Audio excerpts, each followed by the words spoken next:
Hello, hello, hello. How are you doing? Thank you for joining us once again on Real Talk Show hosted by Violet Mbiti, where we showcase awesome projects which have been initiated by young change makers across the continent. So today, I'm privileged to be joined by Jonathan Djumbe, who's the founder of an innovation school based in Uganda, specifically Nakivale refugee camp. So welcome to the studio, Jonathan Djumbe. And also kindly introduce yourself, Jonathan. Yes, my name is Jonathan Djumbe. I'm found in Innovation School, but I'm also a refugee and Congo nationality. I'm 21 years of age, and I'm so happy to be on this platform because I know there are people now watching us. There are great people like profit whom we have been able to learn from them from this video. I'm so happy. Thank you very much. All right. Thank you, Jonathan. So Jonathan is the founder of innovation school based in Nakivale refugee settlement in Uganda, where he empowers children with various skills. So also in the studio, I'm joined by our guests who are going to ask Jonathan questions later on. Let me introduce them to the stage. So kindly introduce yourself to the viewers so that they can get to know more about you.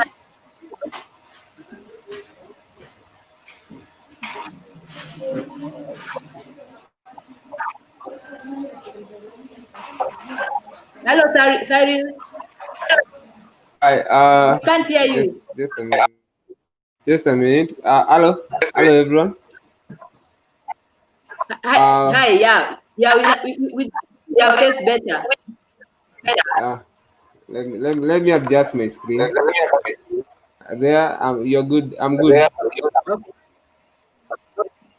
Yeah. So thanks Okay, can you introduce yourself? So I'm Cyril Pitoteno. I'm a social activist in the areas of education, human rights, and governance. Currently, I'm the founder of the smallest library in Africa, where we promote literacy in the informal settlements of Nairobi. And currently, we are running a project called Tunasoma Project, which is an online e-learning project or initiative where we provide children with digital learning resources so that they can continue their learning. Remember that with the closure of schools, a lot of children, especially those in the informal settlements, haven't been able to access their learning as usual. So through the initiative, we've been able to at least give children an opportunity to continue their learning. And so the project is now currently being implemented in Mugure Slum and also in Kibra through a partners organization. Yeah. And I'm also I'm happy to join this show and also just to learn from our host today, our guest today, who is Jonathan. And yeah, so thank you very much, Violet, for this forum. All right. So here to introduce the viewers so that they can get to learn more about you.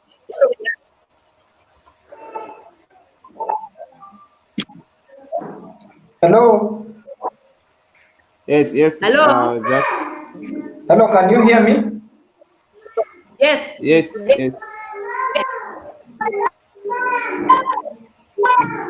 Okay, I am Zakius Ogonji, founder of Inua Village to Global Foundation. I'm very keen and interested on education-related matters, especially how it is contributing to inequality within society.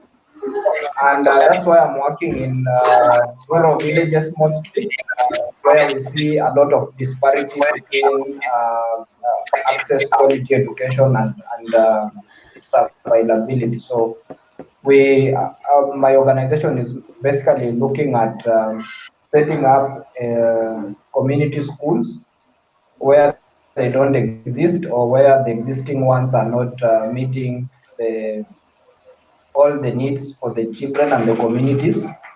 So we come in and we set up a community school, but the community school is also a center for development for the community. So through the school, we are able to undertake various other community development initiatives. For example, we set up an industry that can produce or add value to resources that are available within that community. We empower the parents through the SACCO initiative. We have a saving and a credit scheme, and we also support students or youth who have finished primary education to join high school through the scholarship program, and also college students. And we also set up farming activities, especially to promote food security for families, because we realize that for access to quality education to be a reality, all these other components need to be taken care of somehow. So where we don't have partners doing this, we have mechanisms to be able to establish those entities. So we are looking at a very holistic approach to supporting access to quality education. That is us, and I'm very happy to be here. Thank you, Violet, for inviting me. And I look forward to learn a thing or two from Jonathan. And I look forward to a wonderful show. All right. So Jonathan's network is unstable, but he's trying to join the studio once again. So even as we wait for him, because he's the guest of honor, before now he joins. I'd like to ask both of you, why did you decide that you're going to embark in the field of education? Starting with you, Cyril. For me,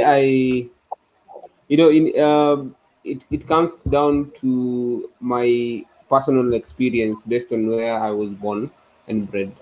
And so we always had, being born in one of the informal settlements in Nairobi, by the name Mugure slum. So I've always had that challenge in terms of access to quality education, access to conducive learning environment, and access to extra reading materials. So all through my education life, there's always been that lack from the word lack from in terms of books, access to books, and lack in terms of access to conducive learning environment. Because our house was actually living in one roomed house, and we were about four siblings and both parents actually. So we shared that one room, and it was really chaotic when it comes to learning. And so this, on the long run, affected a lot of not only me, but on the long run, affected the education outcome.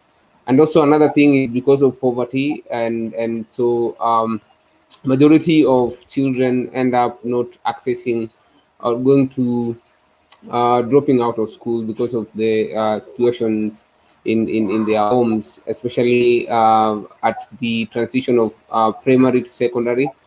And so when I went through all those adults and went to college, I decided, you know what, let me go back and do something about my community. And that's when now I realized the first project to start with. I realized that for a very long time we never had a resource center, and so I realized like there's a need for us or for me to start with whatever I had, and that's when now we started the smallest library in Africa. And basically, it was an open air space with one table, few benches, and some few books.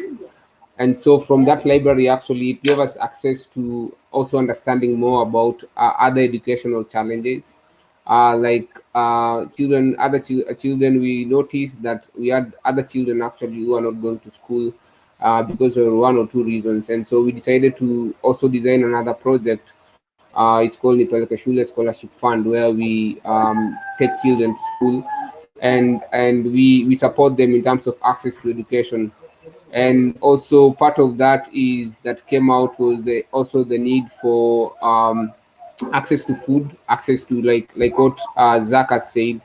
You cannot we cannot talk about quality education without talking about access to food, which is very key also. And so we in the when COVID came in, so we decided to do through a partner with government. We decided to do be providing food, nutritious meals to children. About 200 children were accessing the food. So for me, from my own personal experience, that's where I got my inspiration to do to venture into education. And then overally, I believe that education is an equal tool that can help us to transform those at the bottom line of economic disadvantage. So for me, I'm really grateful for this journey. It has been 6 years of both. It hasn't really been a walk in the park, but the opportunities we've had and the impact we've had, they're really worth the time. Yeah. Oh, thanks for sharing, Cyril. Even as we continue waiting for Jonathan, his network has issues. So Yeah. he's going to join once again. He told me that. So I'm waiting for him. So Zacchaeus, you can kindly introduce yourself. Okay, you've already introduced yourself. Kindly tell us why you decided to focus on the education sector. Yes, I hope you can hear me because my phone went off and I fixed my laptop. Kindly increase the volume. I hope you can hear me.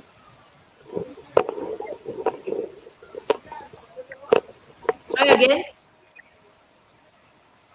Okay, let me work on my. Is it better?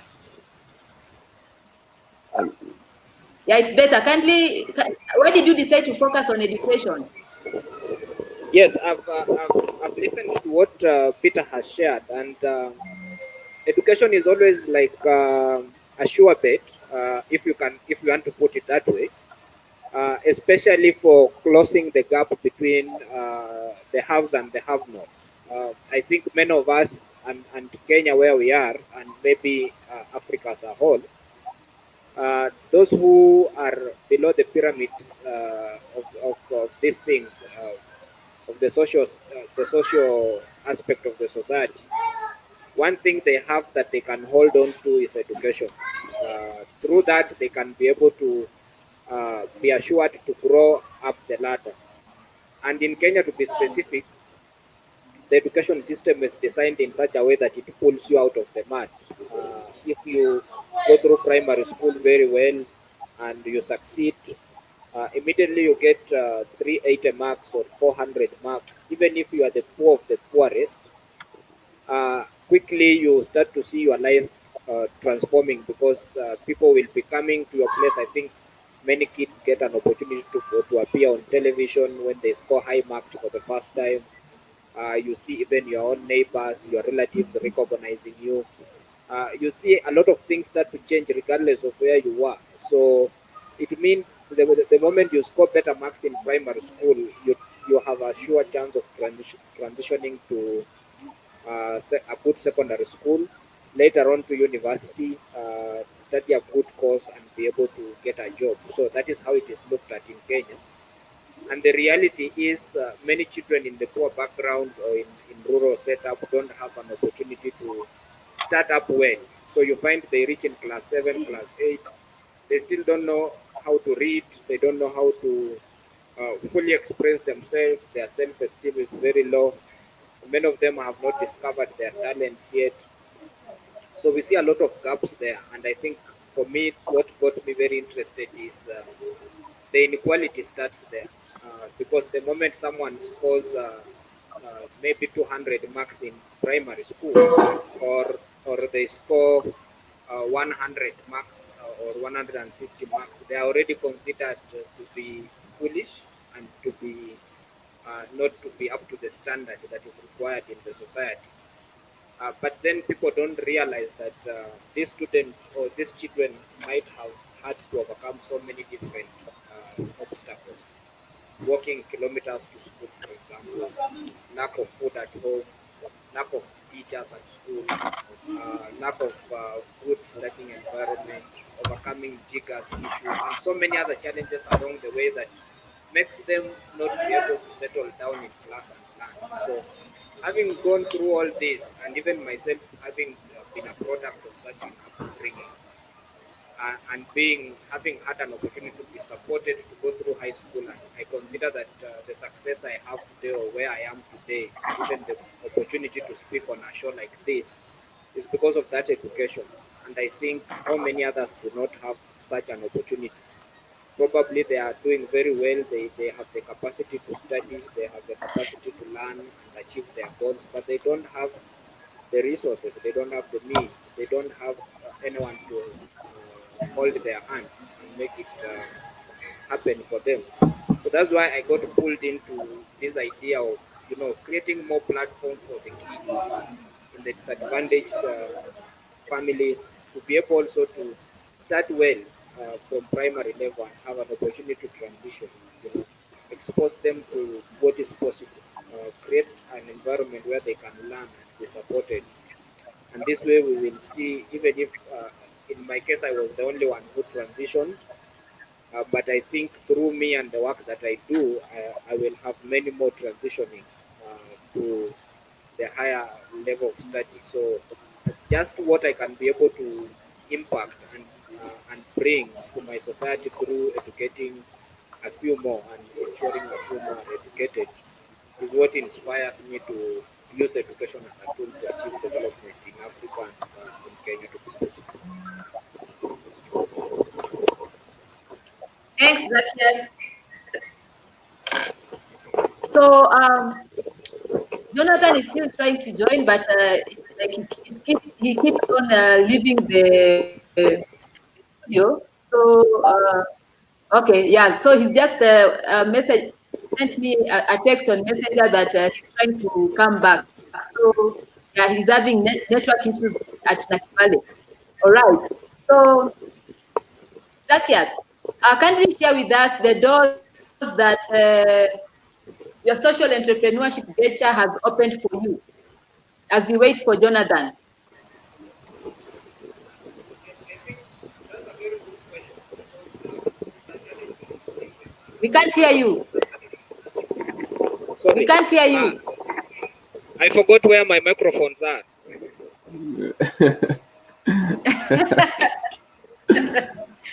All right.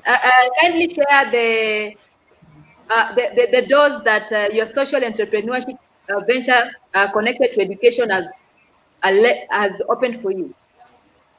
Yes, I was saying it's actually something that we have seen. There is a gap there, and it requires that people who are starting up social enterprises or projects that are linked to helping the communities and helping people who are disadvantaged to get better, to actually have skills in the social entrepreneurship and understand how the social enterprise work. Many times many projects are started with the view that there are donors somewhere who are going to support, or there are people who are going to bring in money to sustain the work. But the moment you start and hit the ground, you realize you cannot depend entirely on donors, and you cannot depend on other people to fund the work you are doing.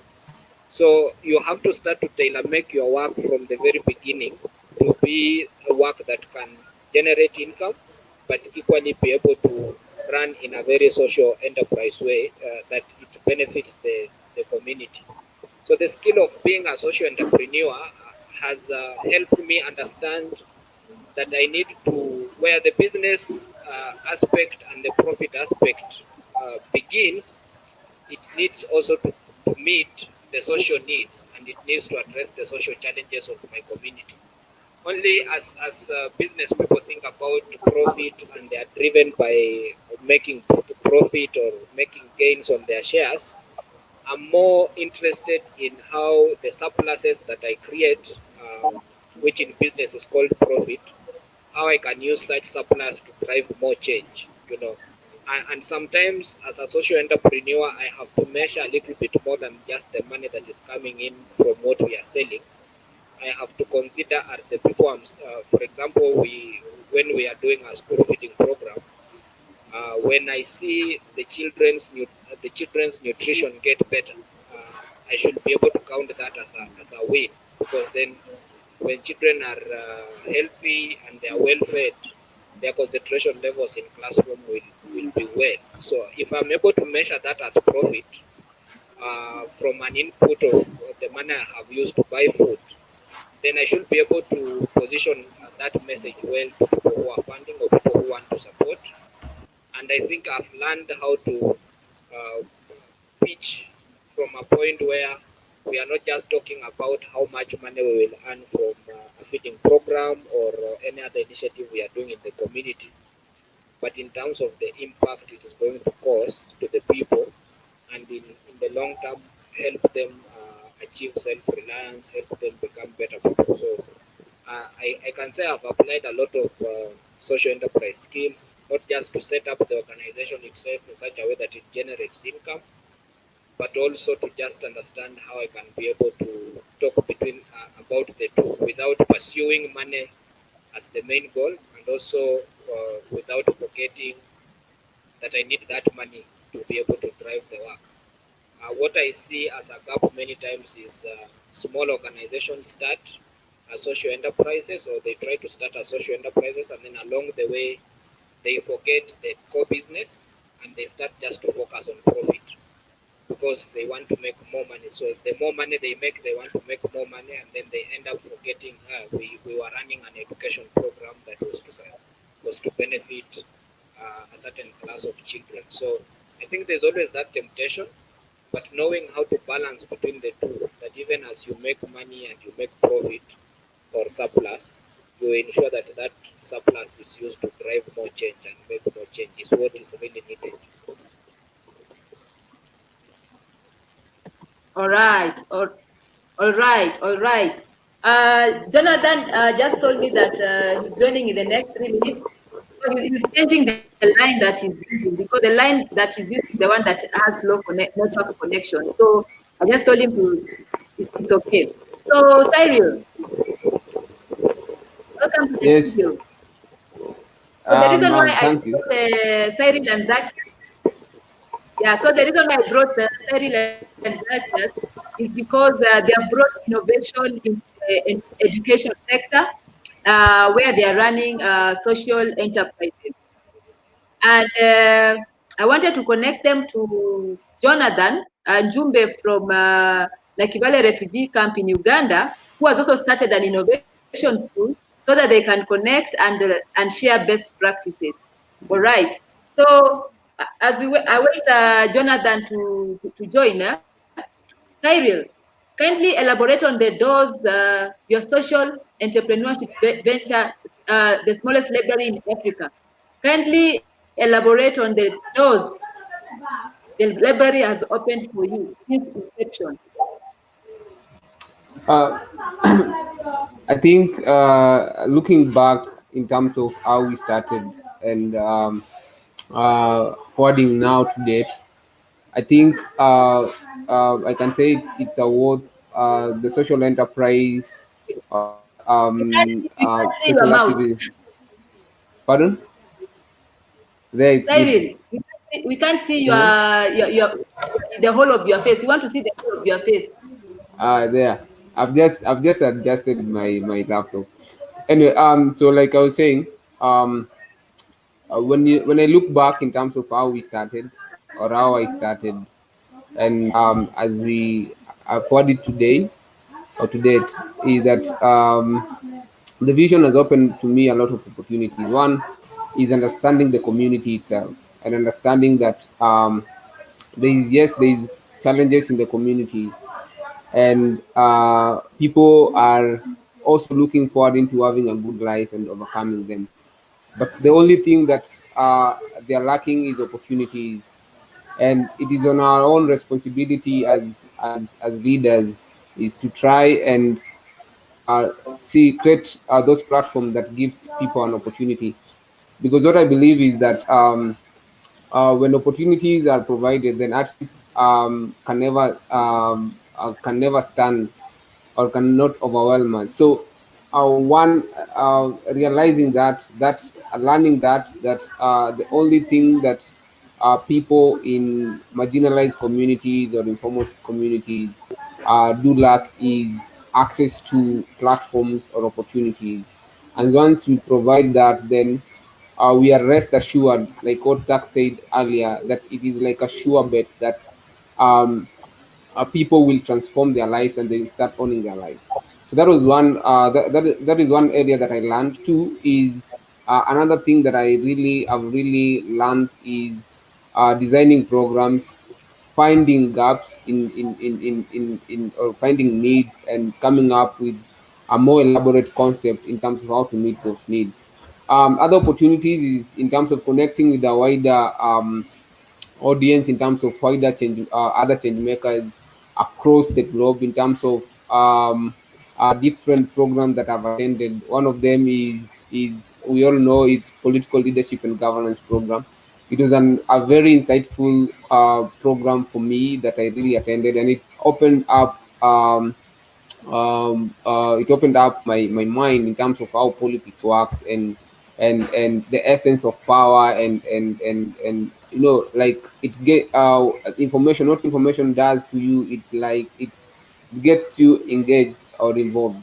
So that was one. Another opportunity is the Young African Leadership Initiative, East African, which Zach is also one part of the alumni.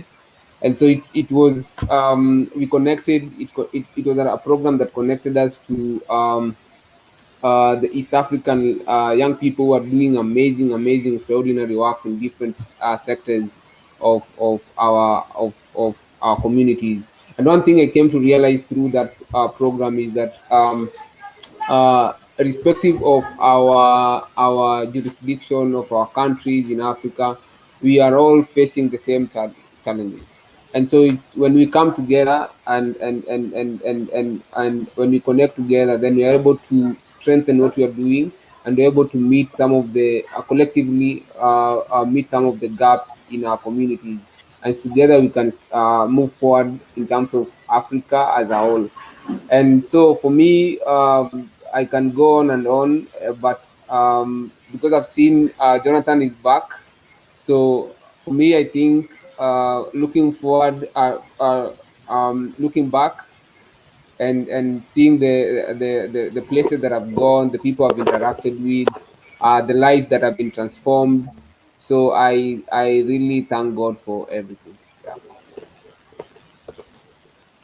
All right. So we are also going to ask the same question to Zacchaeus, but later on. So, oh, I wanted to engage Jonathan, but he's disappeared from the set again. Okay, we'll wait for him also to come back.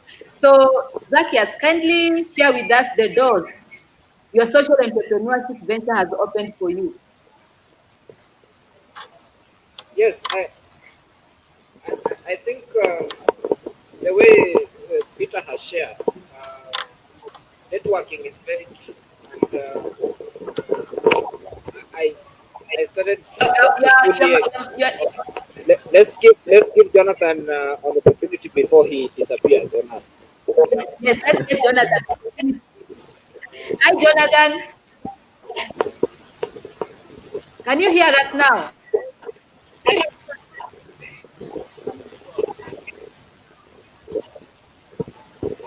We can't hear you.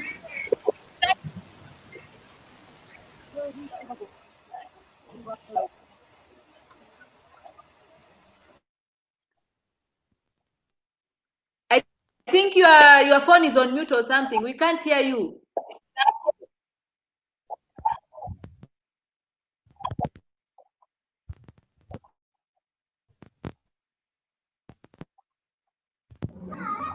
Yeah, so Jonathan is working on his audio. Yeah, Jonathan is working on his audio. Jonathan, are you able to hear me now? I'm done very well. Okay.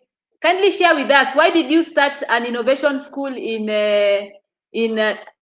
Nakivale refugee camp? What inspired you to start it?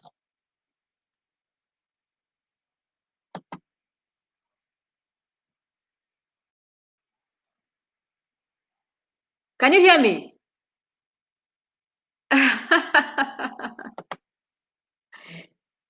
Seems like Jonathan is having serious network issues.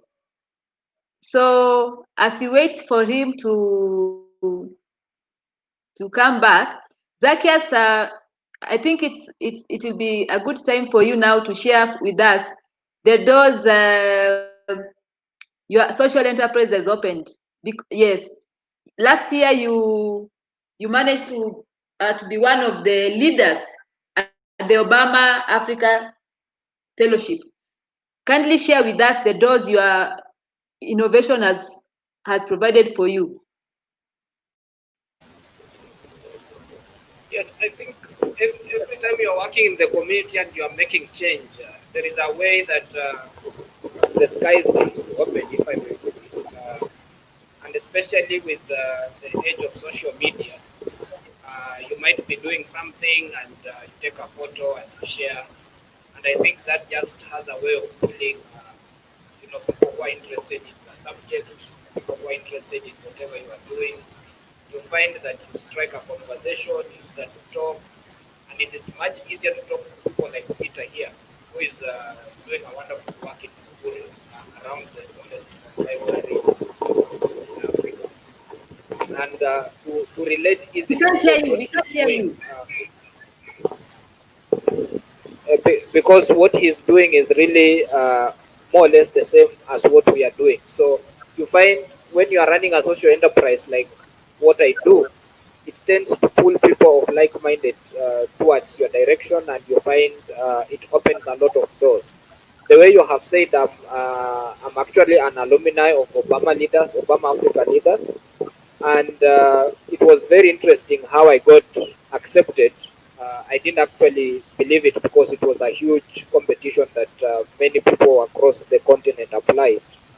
But because of the belief in what I do in terms of opening opportunities for many kids to access education, I was able to be accepted to this program that brings together 200 leaders from across the African continent, young, brilliant people who are doing amazing work, whether it is in agriculture, it is in public service, public sector, or in business, and in many other fields. And just being with them for a week and then continuing with the program for a whole year, you get to see so much, you get to learn so much, and actually you get to realize that you need to up your game.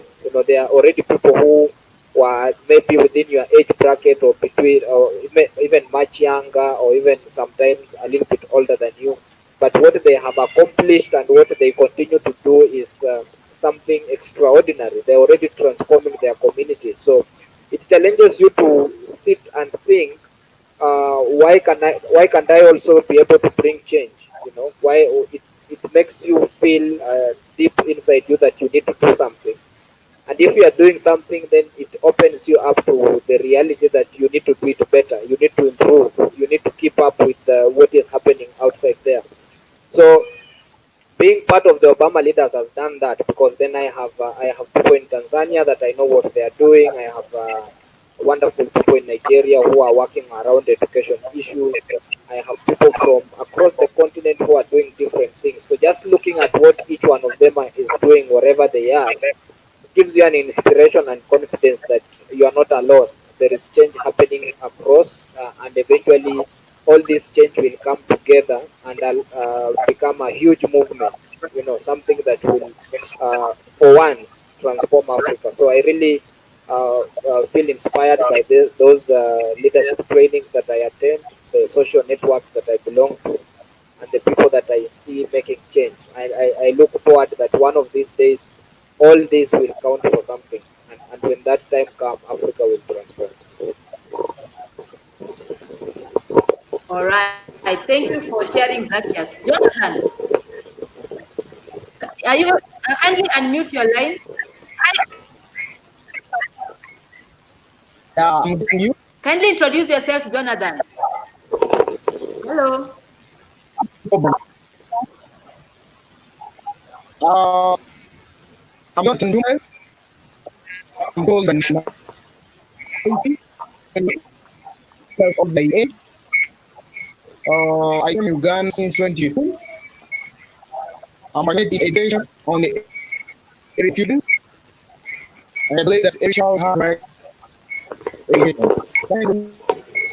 The director of the official, who is now organization, the government for social security, help out orphan children with improved education in access.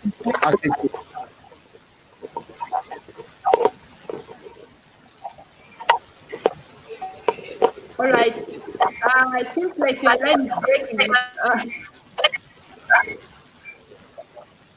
Hebu introduce tena Jonathan. Sauti haisikiki.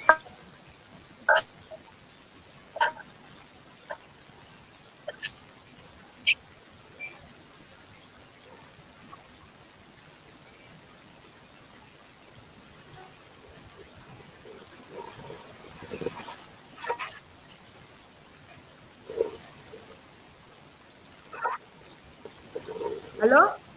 All right. So as Jonathan works on his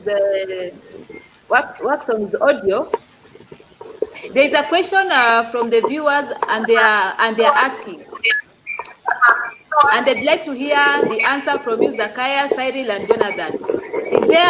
Is there a difference between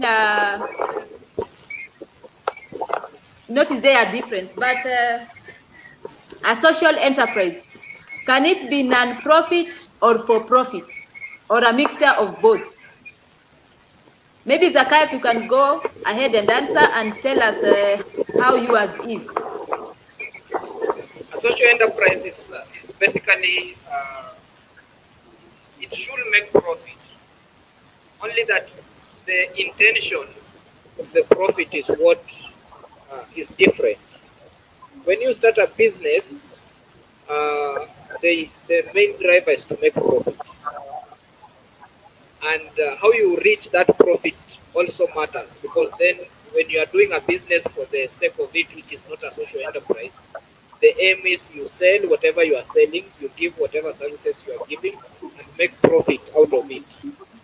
If you, for example, you buy shares and you expect dividends at the end of the day, that is what your value is in terms of that investment. So that is on the side of business. But when you are doing a social enterprise, the intention and the purpose as to why you have started that entity is because of a certain issue that you want to address in the community that supersedes profit.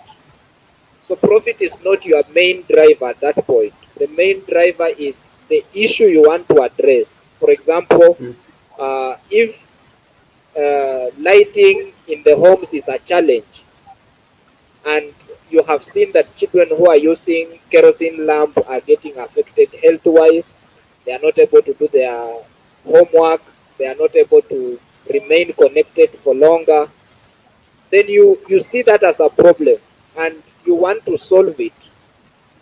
The driver behind that is not to make money, but to solve that particular problem.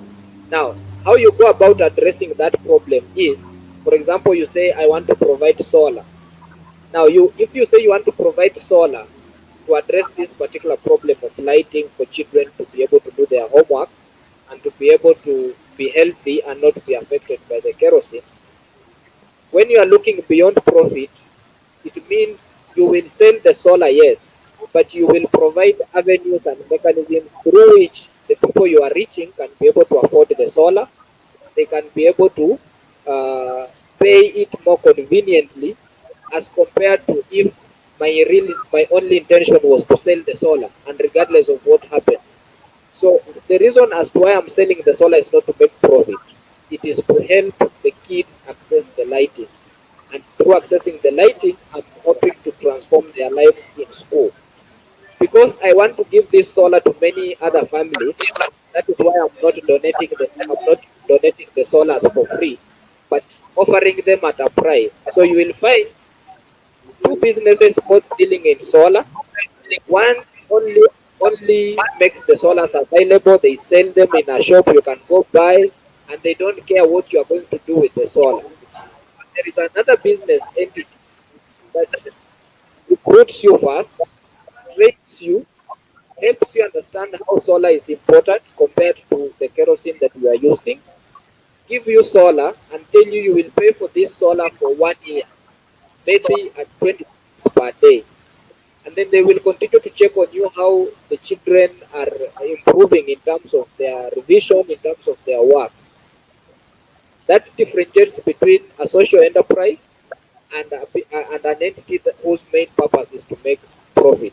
So once you understand the driver, what is Okay. driving me to this, then you will clearly see the distinction between the social enterprise and the profit. So both should make profit, but on the social enterprise side, the objective of making the profit is so that you can be able to do more of what you intended to do in the beginning. But on the other side, once you get profit, that is the end of it because then there is nothing else.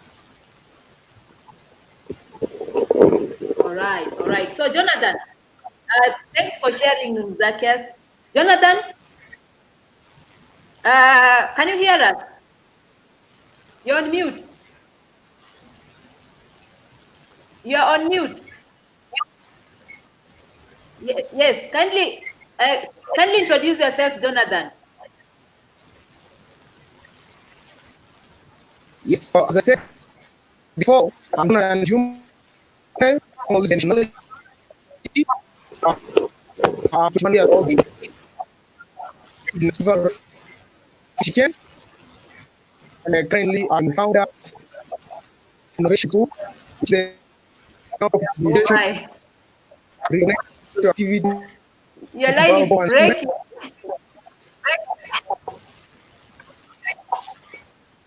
Jonathan, your line is breaking. We can't hear you. I think the network has issues there. You hear me? Well,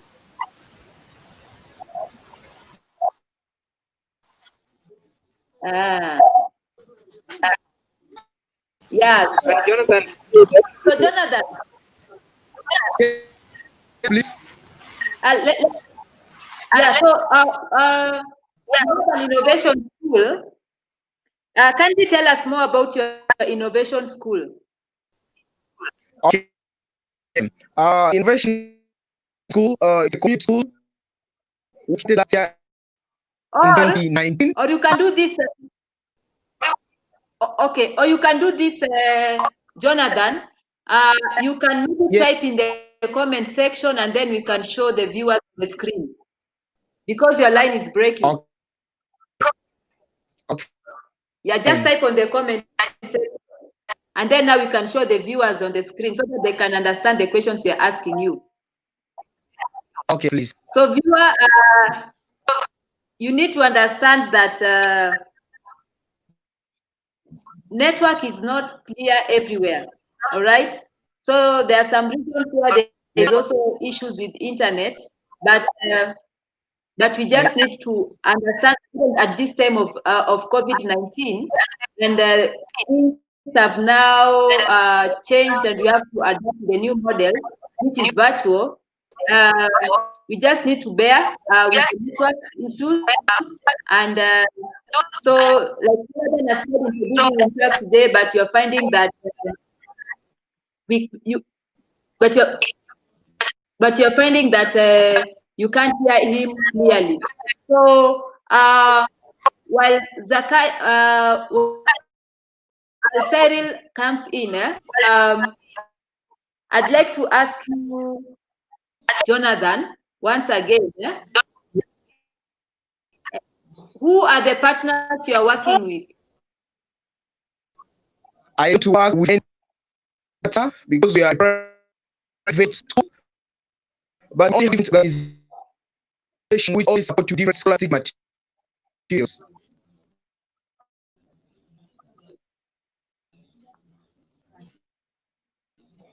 All right. Sorry for that. There's a network issue with that. So, Cyril, I'd like to ask you: has the government helped you in your endeavor while we wait for Jonathan's audio to work out? Uh, before I answer that, allow me to just chip in to what Zach has spoken earlier about the social enterprise and how to differentiate between is it an non-profit or profit making. And I think one is we need to consider based on the current donor situation or funding situation is that there is really need for every grassroots organization, every charity organization to have a sustainability project. I'm saying this from an experience I've had, and because you are trying to, you really want to make an impact in the community, but at the end of the day, you need resources to make that impact. And sometimes you face challenges like uh, donor fatigue and so on and so forth. And sometimes you also, in terms of trying to get more funding and so on and so forth. So the biggest breakthrough from my experience is that there is a need for every charity organization to have a sustainability or sustainable project, and that means that we have to go into the social enterprise way, which Zach has even expounded in terms of it has to be people centered more than profit centered.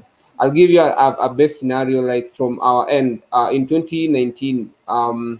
When we had established, we had moved our library from an open air space that was in 2017 to a permanent to a rental space.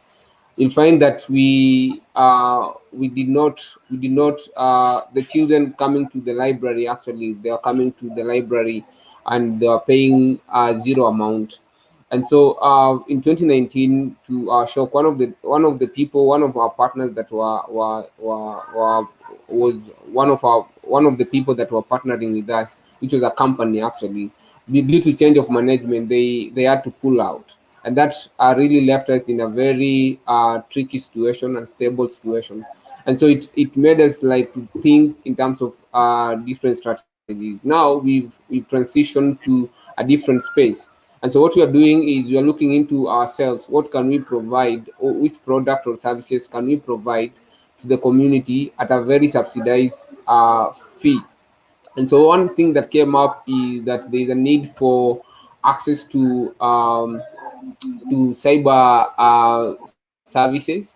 And so what we are doing is currently at our library space, we are setting up a very small section of about 12 users that will be using, and we are making that to be a cyber. And the reason to do that is to provide cyber services like photocopy, printing, and even access to internet at a very affordable fee. Secondly, is with our issue of nutrition to kids. Because remember, we one of the partners we are having was called Gawa. It's called a Gawa. It was a Gawa initiative, and they used to give us 200 to supply us with 200 nutritious meals to serve to children. And so throughout, after 2 months down the line, they pulled out. You get, and because the reason was because that project was not that sustainable. And so we also had to go back to the drawing board and to see what can we do so that we can provide nutritious meals at a very that is very sustainable. And so what we are doing is we've realized that children in this area cannot access nutritious meals because of high cost of living or low cost of purchasing power. And so what this has done is that it has enabled parents to forego 2 meals for their children, because from our average data is showing that it takes 40 shillings to provide at least 1 meal to a child.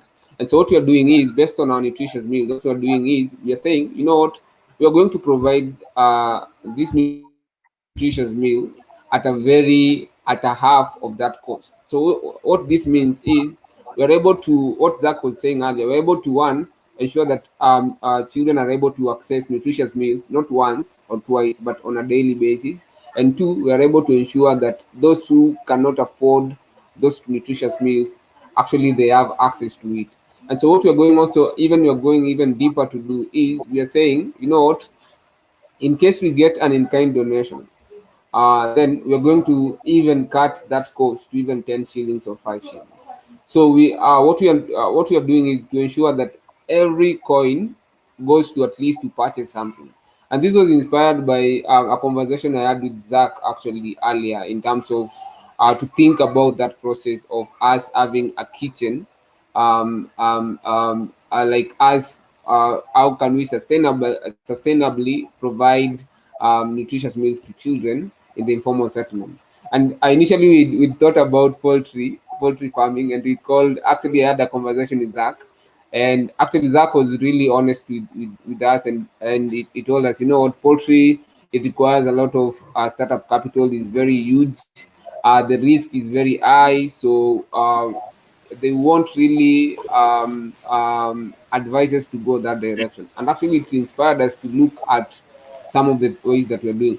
And finally, what we are doing also at our cyber is, apart from just providing cyber or internet, we're also trying to provide internet to other households that cannot really come to the space.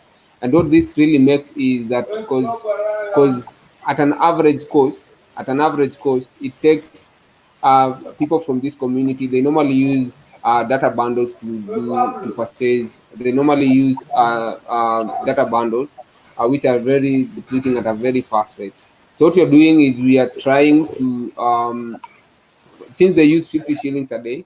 So what you're trying to do is you're trying to provide internet at household levels. And what you're saying is at a very low cost of 20 shillings, you can be able to get internet for 24 hours, which is not, it's unlimited. And so that is part of us. We're trying to solve a problem, but also we are ensuring that whatever we're trying to solve brings income. But the focus is not the profit, but the focus is the people. How do we provide? How do we meet the need at a very low cost? Yeah. Thank you.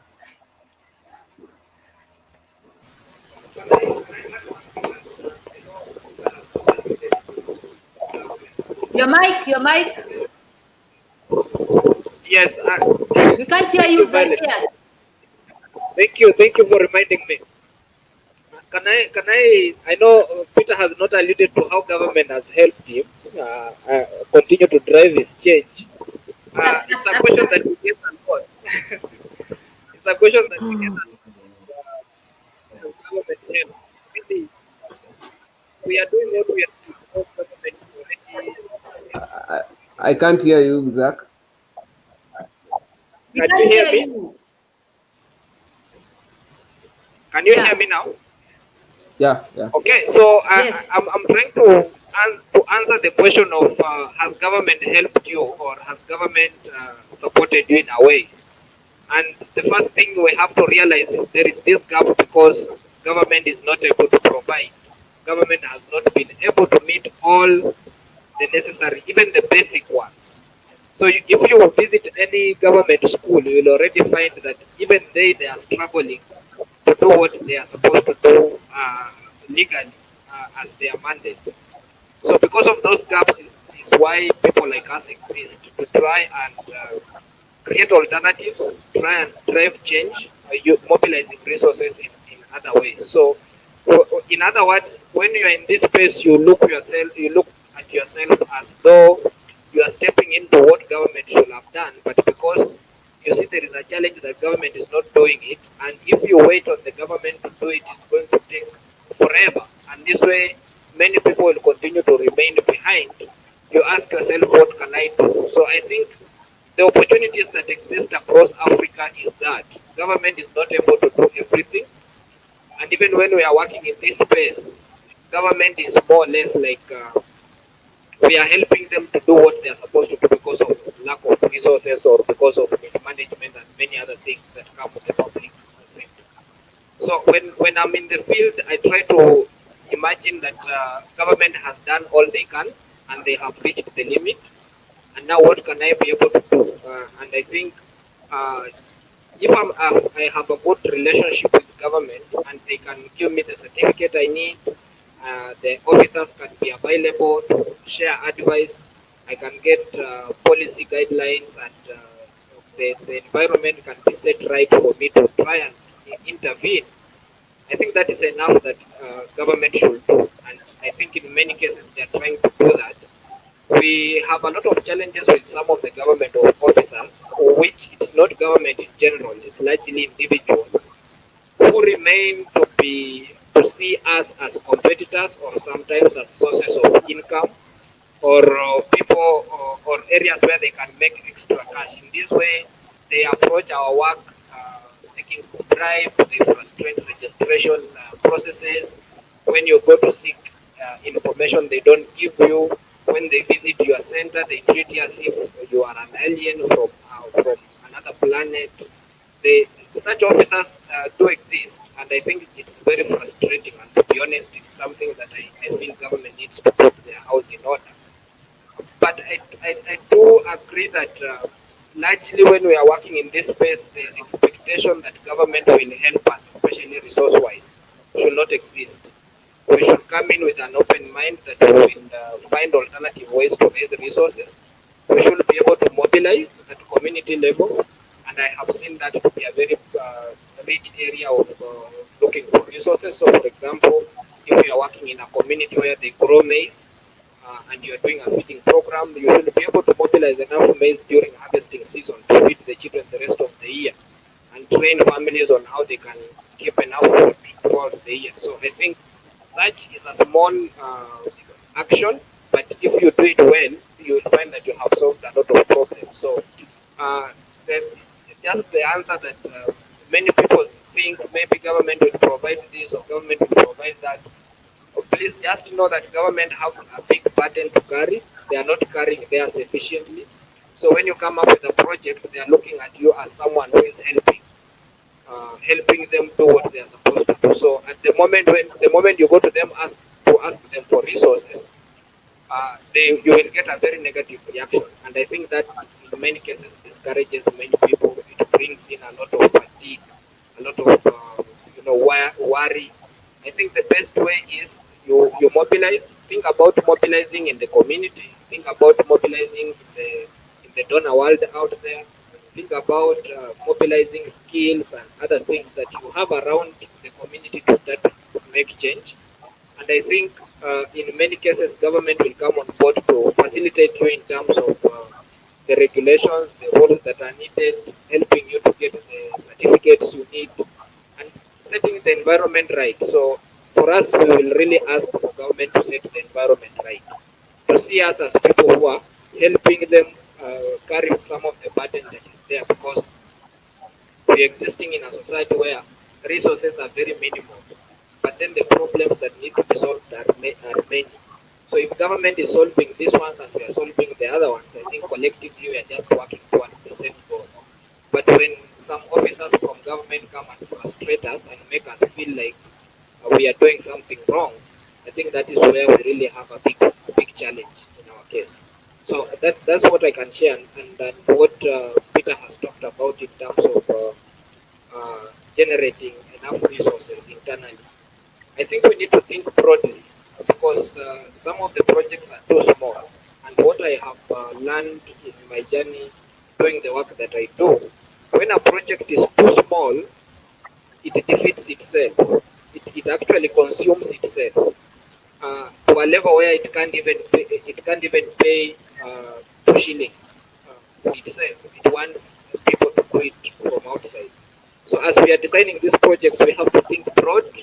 We have to combine different ideas, and we have to be as diverse as it can be, because then we can be able to tap into different opportunities that exist around us, and to make sure that we are driving change in such a way that we are not the only one who need to provide invite that change, because there's also a tendency that when I'm in the education space, I don't share ideas, I'm selfish, I don't want anybody else to know what I'm doing, I don't want people to know the opportunities I have. This is self-defeating, because then I will end up with so many problems that I need to solve. Rather than when I embrace others, we work together, we share ideas, we exchange in good faith. I tell you what I know, you tell me what you know, and we work together to solve these problems. You'll find that at the end of the day, all of us will have come to a point where the problems are shared equally, but even in terms of weight and how much everyone has to carry. Oh, thank you, Zakia. So right now we are coming to the end of the broadcast. Seems like today Jonathan has had serious network issues. He's even sent me a message on Messenger saying that Violet, seems like today the internet has not favored me. So Zakias and Cyrus, what last statements can you say regarding social entrepreneurship? Um, Start with Cyrus. before I say my last point. Hello, Yes, we can hear you. hello. Hi, we can hear you. Go ahead. Yeah, before I say my last remarks, yeah, before I say my last remarks, I just want to on the issue of our relationship with the government. One is if I rate it out of 10, I think I can give it one, because one thing is I'll give you two experiences that I've had, or rather three. One is before I started the smallest library in Africa, is I approached one of the members of county assembly, and I told them, what, we need a library. And these are some of the outcome that a library will do in our community. And so I was told, he told me, what, that's a good project, that's a good thought. I'll look into it. Get. So I waited and waited to see them to see him do the work, and actually he never did the work. Two is when we started the library, actually is we are during these campaigns. I think it was in 2017 campaigns. We had our area MT came to our library space, and he came, and like we had a conversation. I shared with him a lot of the challenges that the library was going through, and he said he will support, but after the elections and so on and so forth, he won. Nothing was done. Um, Another ugly experience was when we were doing a renovation at our center, and we were just renovating a rooftop, and we had a backlash with the area chief, and I saw bribery, lies in that office, and so on and so forth. Um, but what we are here because our government is not doing much, and if the our government was doing much, then we wouldn't be here. But also what the government should realize is that we're not competitors. We're just people who are trying to help them, actually. And most of the time you realize that it is us from our end that we are the ones who try to reach out, and the moment we try to reach out is always like we will always get this negative feedback. And so it's high time also the government to reach to us, and let's have a conversation also around how we can help our people better, because also we need the government in terms of the regulation, what Zach has said. And just to close on my final remarks is that I think we, as people, as a community where we come from, we have to realize that the power is in our hands, and you have to realize that the government is not solely responsible in terms of trying to transform our communities or our lives.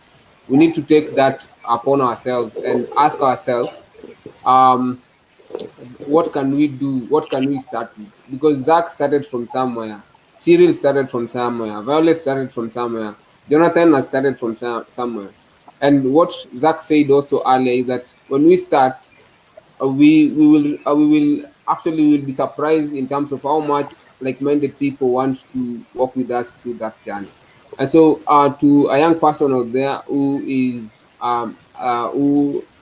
having this imaginary or a dream of wanting to change their community, and they maybe they lack one or the other, they think they lack resources to do so, I'll encourage them to start with whatever they have, and they will be amazed in terms of opportunities that will open up for them to that will open up to for their communities. And I just want to finalize with one quote that I really love.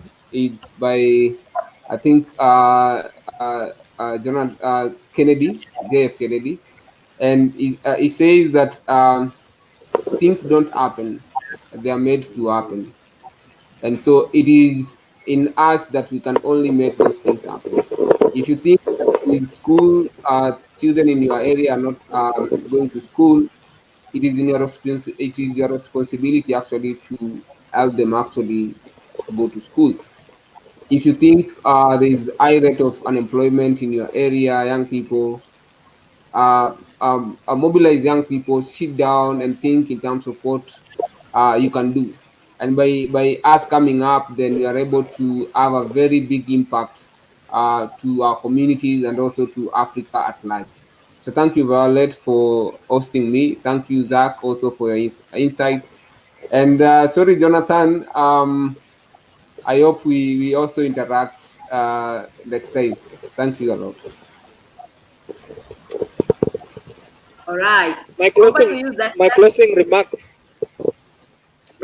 my closing remarks are actually is social enterprise is an area where you can start without having a lot of money, because it starts with passion. The first capital you need is passion, and passion it means an inner drive to do something. And when I like to use an example because sometimes we talk and people say no, you are saying that because you have done it. So in my case, if I feel there is a drought and people are cutting down many trees in my community, for example, and I quickly want to set up something that will address the problem of drought and also sensitize the community about the need to preserve and plant more trees. What I will start by doing is it is easy to do a seed bank for any kind of trees because you will know where to find seeds. Sometimes some of these seeds are not very costly. Maybe with 100 shillings or 200 shillings, you can be able to set up a seed bed, and even with 1,000 shillings, you can be able to set up a tree nursery for whatever kind of species of trees. So you don't have to start big.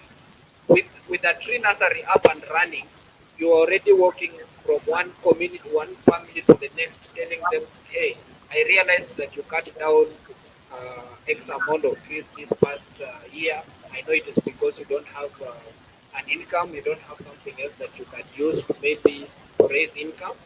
But I want to tell you that as you cut one tree, you can cut two, you can plant two more. This way, your children will be able to have trees that they can use also in future. Because if you just cut and you don't plant another one, then your children will have nothing to save, just like you have sold this one. And by the way, do you realize that the tree that you cut today is not you who planted? It's maybe your grandfather or your father. So, with such simple conversation with any adult person who is thinking in any community, they will see sense in why they need to plant at least one tree as they cut the other. And by doing that, and you are showing up and you are saying, by the way, I have seedlings already. I can for every two you buy, I'll give you one for free, and it's not expensive. I'm selling each seedling at 9 shillings and 50 cents. And if you buy two, I'll give you one free.